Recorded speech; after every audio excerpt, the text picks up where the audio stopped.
IBP Committee on VAR Discipline na nagsinungaling si Gadon sa pahayag nitong pineke ni Sereno ang isang ipinalabas sa Temporary Restraining Order o TRO. Sinang-ayunan din ng Supreme Court ang naging findings ng IBP sa kaso ni Gadon at napatunayan ng Korte Suprema na guilty ito sa gross misconduct na mayroong parusang disbarment.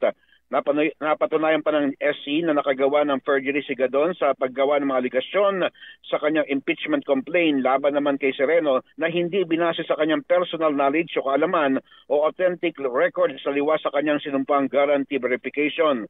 Sinabi pa ng korte na walang authentic document o personal na knowledge si Gadon na sumusuporta sa kanyang akusasyon na pineke ni Sereno ang TRO mula naman sa kataas-taasang hukuman. Subalit naluuna na siyang disbar ng Supreme Court, pinagmumulta na lamang si Gadon ng halagang 150,000 pesos at hindi siya eligible sa anumang judicial clemency.